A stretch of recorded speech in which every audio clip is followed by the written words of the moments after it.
Hey guys, KYT here with another video. If I seem a little jolly, it's because tomorrow is my final meeting with the notary to finalize the details of my first home.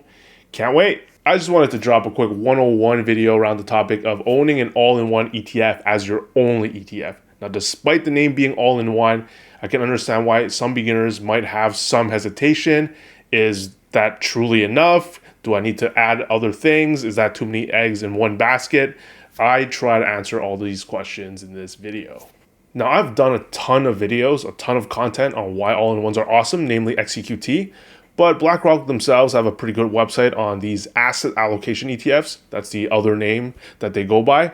Right here, benefits of asset allocation ETFs: simple and efficient, diversification, rebalancing, low cost.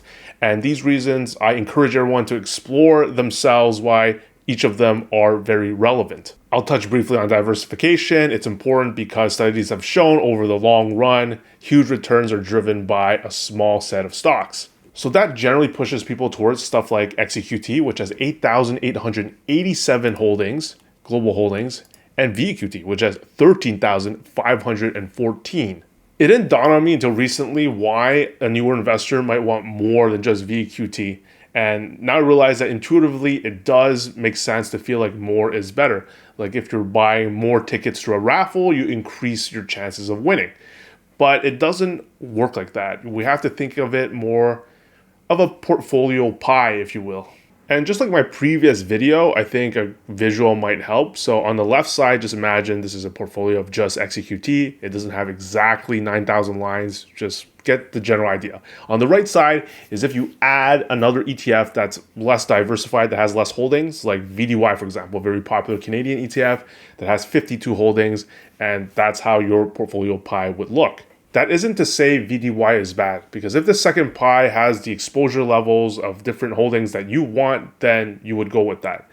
But the main point is that this shows why adding more ETFs does not necessarily make you even more diversified. In fact, it could increase the concentration of the portfolio. The key takeaway is when people discuss this, they should look at the distribution of their pie at the holding level and not at the ETF level. Meaning it's not the amount of ETFs you have, it's really breaking down. Some of those ETFs can contain other ETFs, but you have to go all the way down to the holding level to see the overall exposure, the overall diversity of your portfolio.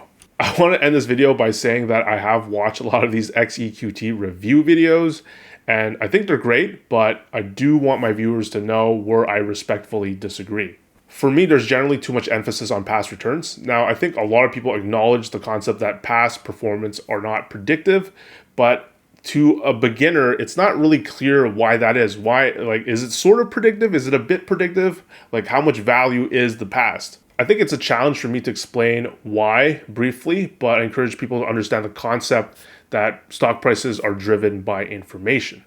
Public information that's valuable and that is really easy to understand or obvious to look up, like past performance, if it is indeed predictive, would already be priced into the stock. For example, if we had stock ABC and it did 20% return for the past 3 years and people actually expect it to keep doing that well because of its track record, then of course, a lot of market participants would buy it up, pushing it to a point where you couldn't make money off that information. It's important to note that because there's so many stocks in the stock market, some stocks will continue to do well as if they have some sort of pattern, and some won't. And we tend to notice those that are outperformers that have completely crushed it for an extended period of time. And so we look at those and we think, oh, it's going to do the same thing for the next 5 to 10 years. Lastly, maybe I shouldn't have had this screen on. I'm realizing this now because it might imply that I'm trashing these videos when I'm not. They're all awesome, and I just wanted to disagree with one specific point that some of these videos mention.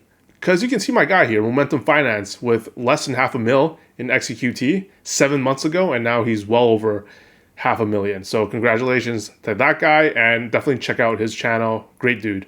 I believe both Mo and I have described index investing as slow and steady, and for the first time, I wonder if that's a mistake, if that's misleading beginners, because that makes them think that there are faster ways when this approach is, according to research and studies, index investing is going to beat most strategies. So can we really call it slow?